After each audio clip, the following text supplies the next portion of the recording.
안녕하세요. 드라마를 투파보는 잼잼 리뷰입니다. 슈룹 3회 리뷰에서 20년 전 강원도에서 화재로 사망한 유상욱 어이가 살아있고 그를 성남대군이 찾을 것 같다 라고 말씀드렸었는데요. 슈룹 4회 유상욱 어이로 추정되는 토지 선생이 등장했죠. 궁을 낭한 후 강원도에서 역병 치료에 힘을 썼다고 하더니 20년이 지난 후 서촌 운막촌에서 역병 치료에 힘을 쓰고 있는 유상욱 어이로 추정되는 토지 선생. 성남대군에게 처방전값 약값 후려치기 레벨 99의 토지 선생이 20년 전 비밀을 모두 알고 있는 유상욱 어이일 수밖에 없는 이유는 위 영상을 참고해 주시고요.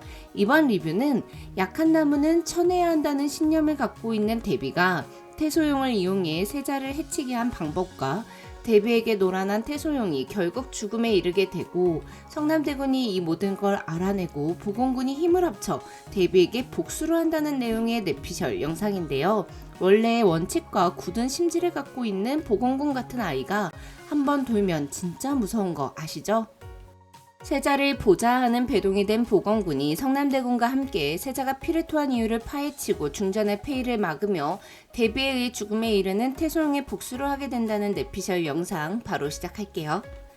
그동안 내내 죽을 상이던 세자가 성남대군이 지어온 약재를 먹고 말끔한 얼굴로 산실청에 나타났을 때 진짜 제가 세자 엄마가 된 것처럼 어깨에 힘이 딱 들어가고 뿌듯하고 자랑스럽고 그렇더라고요. 그런데 피를 토하고 5마리의 새들 중 날개 핀 새 한 마리의 피 뚝뚝이라니요. 1화부터 세자가 죽을 상이었고 사망 시그널 너무 많긴 했지만 이렇게 사회 엔딩에서 피를 토할 줄은 꿈에도 몰랐어요. 패비윤 씨는 태인 세자가 혈호걸은 완치되었으나 독살당했다고 주장했습니다. 그리고 세자 또한 혈호걸 때문이 아닌 데뷔에 의한 독살일 것 같은데요. 데뷔는 분명 자신이 직접 손을 쓰지는 않았을 것입니다. 극본의 목숨을 해치는 일, 역모인데 본인 손을 더럽히진 않았겠죠. 그리고 이때 이용하고 버리기 딱 좋은 사람이 태소용이죠. 데뷔는 자신에게 위협이 되지 않은 인물들에게는 보상을 아끼지 않는 인물입니다. 또한 자격을 갖춘 자에게는 그만한 자리를 만들어주죠. 20년 전 태인 세자를 치료했던 어이 중 한 명인 조국영 어이는 죽음을 피했고 당상간의 풍계까지 승승장구했습니다.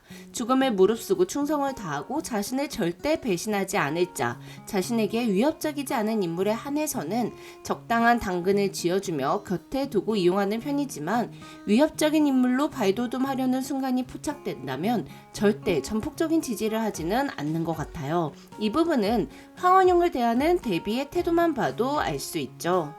데뷔는 현재의 왕 2호를 보위에 오르는데 큰 역할을 했던 황원영의 장모가 국모가 될 수 있게 힘을 보태지 않았습니다. 황원영에게는 국모의 자리를 약속해 놓고서 선왕이 반대한다는 이유에 숨어버렸죠. 또한 데뷔는 무엇보다 능력을 가장 중시하는 사람입니다. 강건한 조선을 위해 성군을 찾을 뿐 아니라 건강한 신체까지 갖고 있어야만 좋아하는 스타일이에요.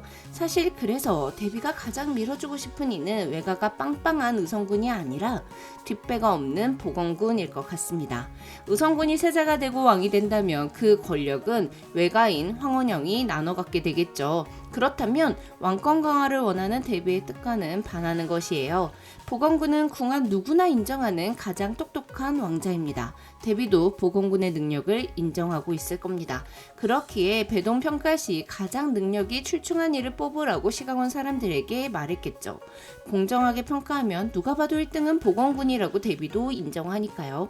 보건군이 왕이 된다면 승은 후궁인 태소용의 외가가 힘을 쓸 리도 없고 보건군을 왕에 올리는데 힘을 쓴 데뷔는 대왕 데뷔 자리에 올라 권력을 유지할 수 있습니다. 또한 태소용이 중전 자리에 굳이 있을 필요도 없죠. 꼭 왕의 친모가 데뷔가 되는 건 아니니까요. 사실 데뷔 입장에서는 현 중전인 이마령이 꼭 폐위가 되지 않아도 될 것 같아요. 오히려 보위를 위협하는 중전의 아들들은 죽이더라도 이마령은 중전의 자리에 남겨두는 것도 나쁘지 않은 선택이죠. 이마령의 처가가 별 볼 일 없기 때문에 괜한 외척을 늘리는 것보다는 허울뿐인 중전 자리에 앉혀두는 것도 나쁘지 않은 선택이 될 수 있거든요. 그렇게 데뷔는 보건군의 친모인 태소용을 마음껏 이용할 수 있을 겁니다.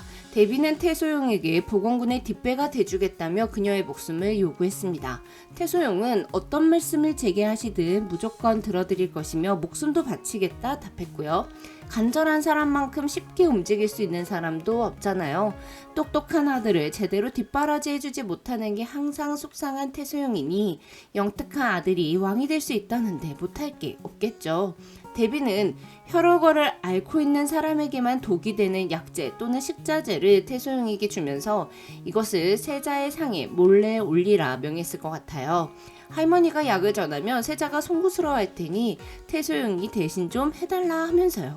뇌가 맑은 태소용은 단순히 데비가 세자의 건강을 위하는 마음으로 약재를 전하나 보다라고 생각하고 세자에게 올려지는 약을 데비가 준 약으로 바꿔치기 했을 것 같습니다.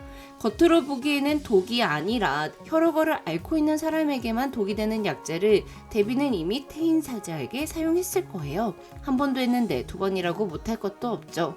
오히려 두 번째니까 더 잘하겠죠. 오해의 예고, 세자가 쓰러지고 그의 병을 숨겼다는 명목으로 왕은 중궁전에서 한 발짝도 나가지 못하게 하는 것 같은데요. 이때 성남대군이 나설 것 같습니다. 세자가 쓰러진 게 토지 선생에게 구해온 약재 때문이 아니라 다른 이유가 있다는 걸 알아채고 조사하는 과정에서 태소용이 세자에게 전한 약재에 문제가 있다는 걸 알게 될 것 같아요. 그리고 데비는 태소용이 전한 약재의 비밀이 밝혀질 위기에 처하자 꼬리를 잘라내기 위해 태소용을 지도새도 모르게 죽여버릴 것 같습니다. 그리고 보건군이 자신의 어머니의 죽음이 데비 때문임을 알게 되고 복수를 하게 될 것 같아요. 물론 왕이 돼서 하는 복수는 아니고 성남대군이 세자가 되고 보건군이 배동의 자리에서 성남대군을 보좌하며 그가 왕이 될 수 있도록 힘껏 도울 것 같은데요.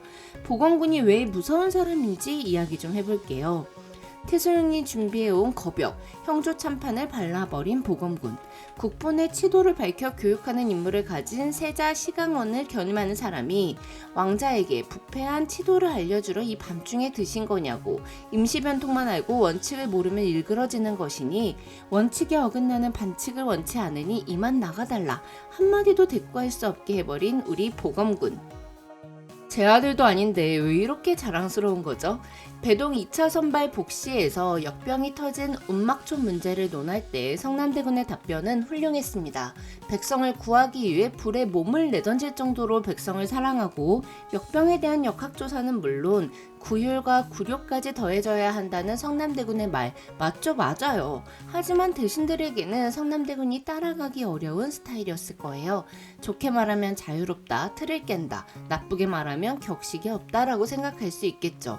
반면 보검대군은 애민사상과 이성적 판단이 조화롭게 어우러진 예비 성군 느낌이 나더라고요.